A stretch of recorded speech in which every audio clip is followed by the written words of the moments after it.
Hola amigos, me llamo Dani. Estoy aprendiendo español y antes de comenzar quiero hacerles una pregunta. ¿Ustedes confían en una familia donde todos se acusan entre sí? Escriban su opinión en los comentarios. Ahora sí, comencemos. El 29 de junio de 2024, en el Estado de México, una camioneta Chevrolet Suburban blanca se abre paso a alta velocidad entre el tráfico pesado de la ciudad. El conductor divisa una patrulla de policía municipal, la intercepta y exige urgentemente una escolta. Los vehículos corren hasta el hospital más cercano. Dentro de la camioneta hay una mujer joven con heridas críticas. Los médicos intentan estabilizarla de inmediato. No pueden salvarla. Es declarada muerta tras recibir múltiples heridas de bala. La policía examina el vehículo. Una mancha de sangre visible en la puerta trasera derecha. Dentro de la cabina, los investigadores forenses recuperan varios proyectiles deformados. La habían baleado en pleno día, en una calle pública. Al principio, los investigadores creen que fue un robo que salió mal. No tardan mucho en darse cuenta de que el tiroteo diurno está vinculado a una batalla despiadada por activos que valen millones de dólares. Las acusaciones de un crimen por encargo no vienen de extraños.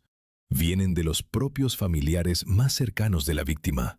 Esta es la historia de una red de secretos alrededor de una de las familias más conocidas del país. Los investigadores identifican rápidamente a la víctima. La mujer que perdió la vida es Marta Paola Salcedo, de 29 años. Nació en Guadalajara, capital del estado de Jalisco. Estudió relaciones públicas, pero en lugar de tomar un trabajo de oficina convencional, construyó una carrera en la comunicación deportiva con determinación y una dirección clara. Conducía sus propios programas, había cultivado una audiencia leal y tenía acceso sin restricciones a las áreas VIP exclusivas dentro de los estadios más importantes. ¿Cómo logró una joven conductora acceder tan fácilmente al círculo íntimo del deporte profesional? La respuesta está en su familia. El hermano de Paola es Carlos Salcedo, uno de los futbolistas más importantes de México. Un defensor central de la selección nacional que también jugó en varias ligas europeas de primer nivel. Ser la hermana de un jugador de ese nivel naturalmente abría puertas a círculos de élite. Durante años, Paola se movió en un mundo lleno de salarios millonarios, bienes raíces de lujo y contratos de patrocinio exclusivos. Conocía ese mundo por dentro y por fuera. Conocía a los agentes, los inversores y los ejecutivos que operaban entre bastidores del deporte profesional. Pero en 2020, algo ocurrió que cambió completamente el curso de su vida. Marta Paola dio a luz a un hijo con el futbolista uruguayo Nicolás Viconis. La relación no duró y la pareja se separó oficialmente. Justo después de eso, Paola tomó una decisión drástica. Desapareció completamente del ojo público. Dejó su trabajo como conductora de televisión, cerró su presencia en medios y eligió una vida mucho más privada. A partir de ese momento, su enfoque fue criar a su hijo y construir un negocio propio. Paola lanzó una empresa de joyería. Desde afuera todo parecía perfecto. Aparentaba ser una mujer independiente, financieramente estable, disfrutando de la vida, dirigiendo un negocio privado y conduciendo vehículos de lujo. Hay que preguntarse, ¿con qué frecuencia alguien con acceso directo a una audiencia masiva y el perfil público que viene con tener un familiar famoso abandona voluntariamente ese tipo de atención? Generalmente ocurre lo contrario, pero en este caso, cada conexión pública fue cortada casi de la noche a la mañana. No fue accidental, fue una decisión deliberada.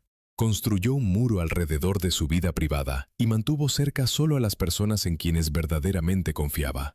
Pero la riqueza importante casi siempre trae problemas importantes. Como uno de los miembros de la familia de mayor confianza de Carlos, Paola no solo tenía influencia, también tenía acceso directo a la administración de partes de sus asuntos financieros y activos. Mientras los medios veían a una exitosa madre soltera dirigiendo una empresa de joyería, una profunda división crecía dentro de la familia Salcedo. La vida aparentemente perfecta de Marta Paola era poco más que una fachada pulida que ocultaba serias disputas legales entre bastidores. La vida tranquila que había elegido resultó ser la calma antes de una batalla implacable por el control de activos valuados en millones de dólares. Hay que retroceder a 2018. Fue entonces cuando la imagen pública de una familia unida y exitosa comenzó a resquebrajarse por primera vez. Carlos acaparó los titulares después de despedir a su propio padre como su agente deportivo. Según Carlos, la razón se reducía al dinero. Acusó públicamente a su padre de malversar sus ganancias y traicionar la confianza que había depositado en él. Pero Carlos no dirigía sus acusaciones únicamente hacia su padre. También afirmó públicamente que Marta Paola había construido intencionalmente relaciones con otros futbolistas profesionales. Según él, su hermana recopilaba información privada sobre su vida personal y luego la usaba para aumentar los ratings de sus programas de televisión y para su propio beneficio económico. No tardó mucho para que la guerra pública de palabras se convirtiera en una batalla legal encarnizada por bienes raíces. Entonces salió a la luz otro detalle interesante. Años antes, Carlos había recibido el consejo de proteger sus activos de posibles reclamaciones legales relacionadas con asuntos no vinculados. Siguiendo ese consejo, transfirió legalmente la propiedad de su casa a su hermana, mientras que 2 de sus vehículos quedaron registrados a nombre de su madre, María Isabel. Una vez que el riesgo legal había pasado, naturalmente pidió que todo fuera transferido de vuelta a su nombre. Ahí fue donde las cosas tomaron otro giro. Su madre y su hermana se negaron rotundamente a devolver la propiedad. Su explicación era directa. Carlos estaba legalmente casado con Andrea Navarro, y bajo el régimen de bienes matrimoniales de la pareja, creían que esos activos multimillonarios podrían en última instancia quedar bajo el control de Andrea. No tenían ninguna intención de permitir que eso ocurriera. El conflicto escaló aún más cuando Marta Paola le dijo a Carlos que creía que su esposa le había sido infiel. En respuesta, el futbolista emitió una declaración pública contundente, diciendo que era perfectamente capaz de tomar sus propias decisiones sin la influencia de nadie.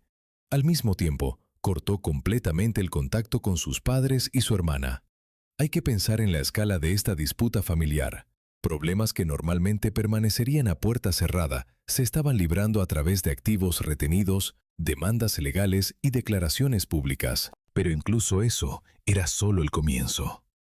Avancemos 5 años, a la primavera de 2023. Para entonces, el conflicto se había movido mucho más allá de los tribunales civiles y hacia el mundo de las investigaciones criminales. En marzo, José Félix, el tío de Carlos y Marta Paola, perdió la vida después de recibir múltiples heridas de bala. Ya se sabía que miembros de la familia habían estado encerrados en una amarga disputa por una herencia sustancial y valiosas parcelas de tierra. Según los informes policiales, poco antes de la muerte de José Félix, Marta Paola y un hombre no identificado se reunieron con él, y los investigadores alegaron que se hicieron amenazas durante ese encuentro.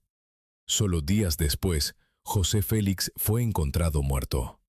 Entonces llegó una acusación que pocas personas esperaban. Los propios familiares de Marta Paola, específicamente miembros del lado de la familia con quien Carlos había mantenido el contacto, señalaron públicamente a ella y a su madre como posibles responsables de la muerte de José Félix. No eran acusaciones anónimas ni rumores. Eran señalamientos directos hechos ante las autoridades por personas que conocían a la familia desde adentro. Los investigadores tomaron esas acusaciones en serio. Lo que comenzó como una disputa familiar por dinero y propiedades había cruzado una línea que no puede borrarse. Un hombre estaba muerto, y el círculo de sospechosos no incluía extraños ni criminales anónimos. Incluía personas que habían compartido apellido, historia y mesa familiar durante décadas. Para quienes seguían el caso desde afuera, la pregunta inevitable era la misma. ¿Cómo llega una familia a este punto? ¿Cómo pasa una disputa por bienes raíces y dinero de abogados y declaraciones públicas a balas y cuerpos? La respuesta, como casi siempre en casos así, no llegó de repente. Llegó acumulada, año tras año, decisión tras decisión, hasta que el punto de no retorno quedó atrás sin que nadie lo notara claramente en el momento en que ocurrió. Y el 29 de junio de 2024, en una calle del Estado de México, Marta Paola Salcedo pagó el precio más alto de esa escalada.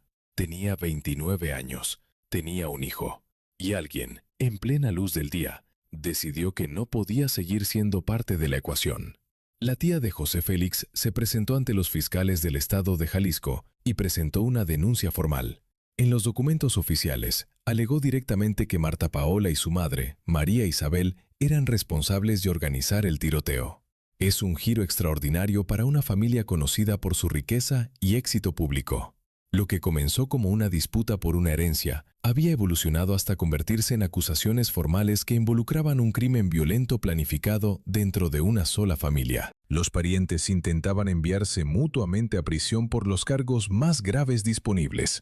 Fue en ese ambiente de sospecha constante, demandas judiciales y hostilidad familiar profunda que Marta Paola pasó el último año de su vida. Regresemos al verano de 2024. Pocos días después del incidente con la camioneta blanca, los investigadores necesitan trabajar hacia atrás y determinar dónde comenzó realmente el trayecto del vehículo. Su búsqueda los lleva a un estacionamiento de tierra frente a un circo itinerante en el Estado de México. De inmediato, los investigadores se topan con un problema grave. La escena había quedado completamente sin asegurar. Ni los oficiales de policía locales ni los equipos forenses lograron acordonar el área a tiempo. La evidencia original dispersa por el pavimento, las ubicaciones exactas de los casquillos, las marcas de llantas, casi todo había sido alterado o perdido en las primeras horas caóticas. Para cualquier investigador, perder una escena del crimen intacta es un revés masivo que hace que todo el caso sea mucho más difícil de reconstruir. Con la evidencia física comprometida, los detectives se ven obligados a depender casi exclusivamente de fragmentos de testimonios de testigos. Las personas que estaban en el estacionamiento solo pueden confirmar una cosa: el ataque ocurrió sin advertencia. Los atacantes aparecieron de la nada, abrieron fuego y desaparecieron en segundos en una dirección desconocida. Los primeros reportes locales sugirieron que podría haber sido un robo callejero aleatorio. Pero la manera en que operaron los atacantes no encajaba con el patrón de un asalto ordinario. Mientras los investigadores continúan entrevistando testigos cerca del circo, la historia explota en los medios nacionales. Los reporteros identifican a la víctima y de repente todas las cadenas de televisión importantes están cubriendo el caso. Pero el mayor impacto viene desde dentro de la propia familia. La madre de Paola publica un retrato de su hija en redes sociales. Junto a la foto, exige justicia y hace una acusación directa e inflexible. Identifica públicamente a las personas que cree estuvieron detrás del tiroteo. Según su declaración, el ataque fue organizado por su propio hijo, Carlos, y su esposa, Andrea. Hay que detenerse un momento y dimensionar lo extraordinaria que se vuelve la situación. Enterrado dentro de su declaración, hay otro detalle profundamente incómodo para el famoso futbolista. Según los señalamientos de la familia, casi inmediatamente después de que su hermana fue asesinada, Carlos contactó urgentemente a los directivos de su club. Supuestamente solicitó un traspaso inmediato, insistiendo en que quería salir de México lo antes posible y continuar su carrera en Estados Unidos o Canadá. Una cosa es pelear con tus familiares en los tribunales por propiedades. Es algo completamente diferente intentar salir del país mientras enfrentas acusaciones públicas de haber participado en un ataque contra tu propia hermana. Los fiscales toman esas acusaciones públicas con suficiente seriedad como para incluirlas en la investigación. En ese momento no se emite ninguna orden de aprehensión contra Carlos, pero la dirección completa del caso cambia. Los investigadores lanzan una operación a gran escala, recopilando imágenes de cámaras de vigilancia de semáforos en cada intersección importante que rodea el estacionamiento del circo. Mientras las acusaciones públicas de la familia siguen acaparando los titulares, los investigadores pasan los primeros días de julio enfocados en algo mucho menos dramático: la evidencia física. Los patólogos forenses completan la autopsia de Marta Paola y determinan oficialmente la causa exacta de la muerte. Su informe documenta 3 heridas de bala. Una de ellas resultó indiscutiblemente fatal. La bala atravesó su pecho y dañó gravemente su pulmón derecho, causando una hemorragia interna rápida. Desde el punto de vista médico, lesiones de esa gravedad no dejan prácticamente ninguna posibilidad de supervivencia en la escena. Al mismo tiempo, los expertos en balística terminan su propio examen de la Chevrolet Suburban blanca, ahora asegurada dentro de un depósito policial. Los técnicos extraen cuidadosamente fragmentos de bala deformados de los paneles de las puertas y del interior del vehículo. Los investigadores ahora tienen algo en lo que pueden confiar: evidencia física sólida. Identifican el calibre del arma y documentan las marcas únicas de estriado dejadas en las balas. Más tarde, esos pequeños fragmentos de metal podrían permitir a los investigadores hacer coincidir un arma específica con los disparos realizados en el estacionamiento del circo. Pero, ¿cómo identificas a los tiradores cuando la escena original fue pisoteada por multitudes en cuestión de minutos? La respuesta viene de la evidencia digital. Los investigadores recopilan terabytes de imágenes de vigilancia de cámaras de tráfico municipales y sistemas de seguridad privados que cubren cada ruta de escape probable. Los analistas pasan horas revisando un flujo interminable de vehículos, sincronizando la última llamada telefónica de la víctima con el tráfico que circulaba por las intersecciones cercanas. Ese trabajo meticuloso finalmente da resultados. Las imágenes de vigilancia capturan el vehículo de los atacantes. Quien llevó a cabo el ataque claramente había planeado con anticipación. La motocicleta que usaron no tenía placas, lo que hace la identificación mucho más difícil. Pero pasaron por alto un detalle crítico. Se olvidaron de la motocicleta en sí. Las cámaras de alta resolución capturan una moto deportiva negra con llamativos acentos rojos en el tanque de combustible. Aún más importante, el soporte vacío de la placa lleva una pegatina distintiva con forma de alas extendidas. Para alguien que planea algo tan serio, es difícil entender por qué dejarían un marcador visual tan único en su vehículo de escape. Irónicamente, esa sola pegatina se convierte en la mayor ventaja de los investigadores. Los analistas de seguridad la usan para identificar la misma motocicleta en docenas de ángulos de cámara diferentes, lo que les permite reconstruir toda su ruta. La motocicleta serpentea por calles laterales estrechas, se incorpora a avenidas principales y finalmente desaparece en un barrio residencial específico. En cuestión de horas, una enorme área de búsqueda se reduce a apenas un puñado de manzanas en el Estado de México. Los investigadores distribuyen la información a las unidades de campo y los oficiales comienzan una búsqueda dirigida. Los equipos de patrulla revisan silenciosamente vecindarios, estacionamientos y garajes privados, buscando una motocicleta negra y roja sin placas. En este punto, los investigadores finalmente obtienen una ventaja real. Esta ya no es una búsqueda ciega en una ciudad de millones de personas. Las fuerzas del orden saben exactamente qué están buscando y tienen una buena idea de dónde el sospechoso redujo la velocidad después de alejarse de la escena. La red se está cerrando. A partir de aquí, los detectives tienen que moverse con cuidado. Si alertan a los sospechosos demasiado pronto, la motocicleta podría desaparecer de la noche a la mañana y los atacantes podrían esfumarse igual de rápido. Cada movimiento tiene que ser preciso, cada decisión tiene consecuencias, porque detrás de todo esto hay una familia que ya perdió a una de sus integrantes de la manera más violenta posible. Y una pregunta que México entero está haciendo: ¿quién ordenó matar a Marta Paola Salcedo? El 5 de julio de 2024. Solo 6 días después del tiroteo cerca del circo, la investigación da un paso importante hacia adelante. La policía arresta a 2 hombres. Irónicamente, no son detenidos durante una redada cuidadosamente planificada. Los oficiales los sorprenden en medio de un robo callejero completamente distinto. Los sospechosos son identificados como Miguel Ángel, conocido en círculos criminales por el apodo El Pecas, y José Ivón. Una vez en la estación, los investigadores conectan a ambos hombres con la misma motocicleta negra y roja capturada en las cámaras de vigilancia. Ante la evidencia física acumulada, los sospechosos admiten haber estado involucrados. Su versión de los hechos es sorprendentemente directa. Según sus declaraciones, ese día estaban bajo la influencia de sustancias prohibidas. Después de quedarse sin dinero y sin las sustancias, decidieron buscar un blanco fácil. Vieron a una mujer adinerada en el estacionamiento de tierra, intentaron robarle sus objetos de valor, encontraron resistencia inesperada y en pánico abrieron fuego. Tras los interrogatorios, ambos sospechosos son trasladados al Centro de Reinserción Social del Estado de México. Ahora será un juez quien revise la evidencia y determine si hay suficiente para proceder con cargos penales formales. Hay que detenerse un momento y reflexionar sobre lo que tenemos frente a nosotros. ¿Con qué frecuencia comienza una investigación con un motivo que parece enorme y termina con algo que parece casi ordinario?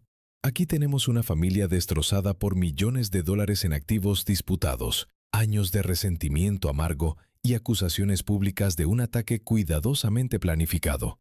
Y luego, casi de la noche a la mañana, el caso parece reducirse a dos criminales callejeros buscando dinero rápido.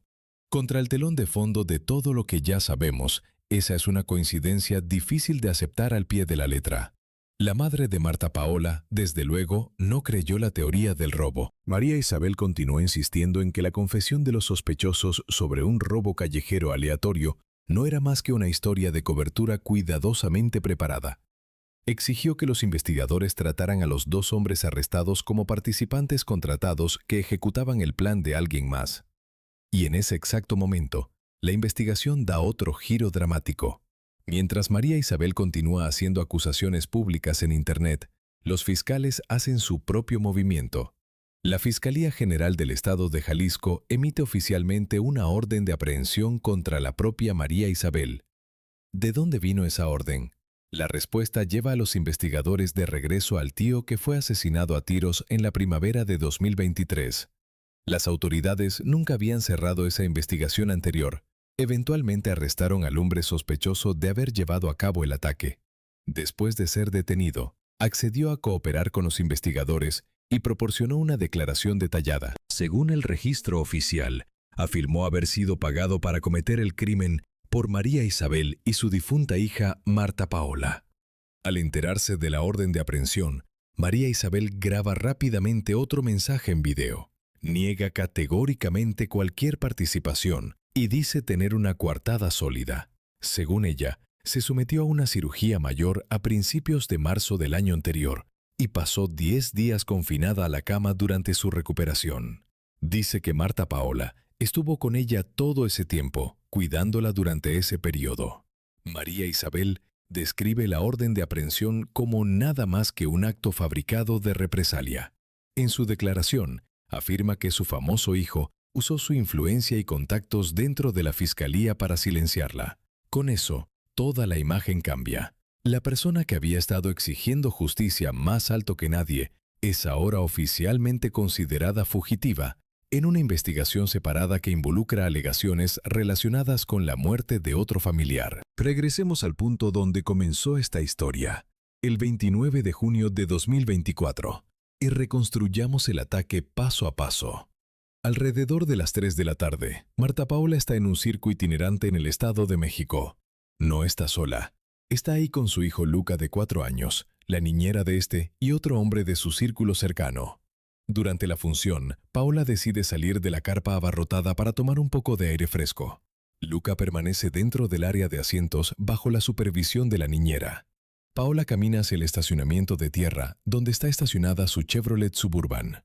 El hombre que la acompaña la sigue a corta distancia detrás, cuidando de no llamar la atención.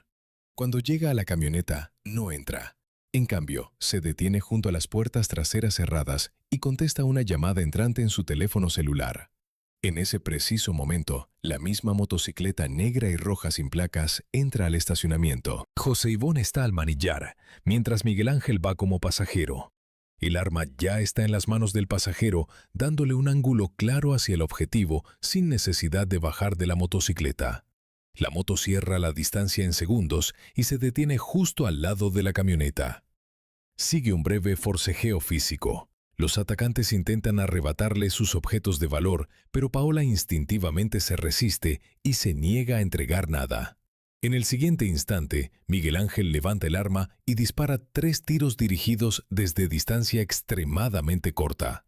Desde esa distancia, prácticamente no hay oportunidad de escapar. Cuando se analizan casos criminales, siempre hay que prestar mucha atención al tiempo. Y ese es un detalle que no puede ignorarse aquí. El ataque ocurrió durante una ventana increíblemente estrecha. Precisamente cuando Paola había salido de la multitud, había dejado atrás el área concurrida y estaba completamente concentrada en su llamada telefónica. Ese es un nivel de precisión inusualmente exacto para lo que se describe como un robo callejero ordinario. En el momento en que se disparan los tiros, José Ivón gira el acelerador y la motocicleta desaparece del estacionamiento en segundos. Paola permanece en el pavimento solo un breve momento.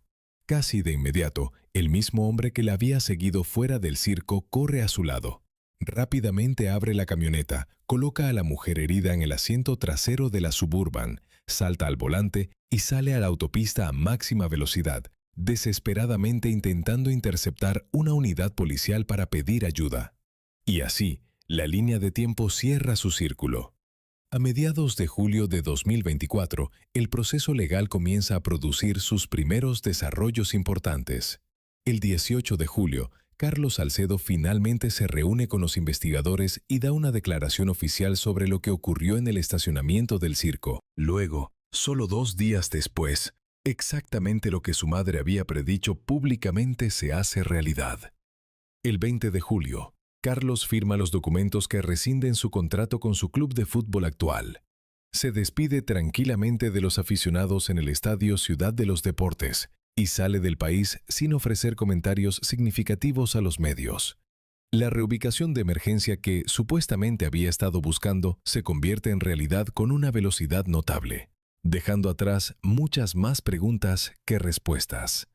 A la fecha de esta historia, los fiscales del Estado de México no han cambiado su conclusión original. Su teoría principal sigue siendo que el tiroteo diurno surgió de un intento de robo que se descontroló. Miguel Ángel y José Ivón permanecen bajo custodia, esperando la conclusión de los procedimientos penales y la sentencia. Las autoridades nunca han presentado cargos que aleguen que el ataque fue ordenado por el famoso hermano de Marta Paola o su esposa. Desde el punto de vista legal, ni Carlos ni Andrea han sido acusados en relación con el crimen. La situación es muy diferente para María Isabel, la mujer que exigió más fuerte que nadie que las autoridades encontraran a los verdaderos responsables de la muerte de su hija. Es ahora ella misma objeto de una orden de aprehensión activa. Esa orden, vinculada a las alegaciones relacionadas con la muerte de su propio hermano, sigue vigente. María Isabel continúa evadiendo a las autoridades, perfectamente consciente de que los investigadores tienen intención de ponerla bajo custodia si la localizan. Lo más perturbador de esta historia es el contraste absoluto entre dos mundos completamente diferentes. Por un lado, las luces del estadio, los contratos multimillonarios, el estatus de celebridad y los privilegios que vienen con la vida en la cima. Por el otro, demandas judiciales, acusaciones profundamente personales hechas públicas y disparos en un estacionamiento de tierra frente a un circo itinerante. Al final, parece como si la familia Salcedo se hubiera desgarrado lentamente desde adentro. ¿Descubrieron realmente los investigadores lo que ocurrió? ¿O la teoría de dos ladrones oportunistas bajo la influencia de sustancias prohibidas es simplemente la explicación más cómoda para todos los que todavía están en pie?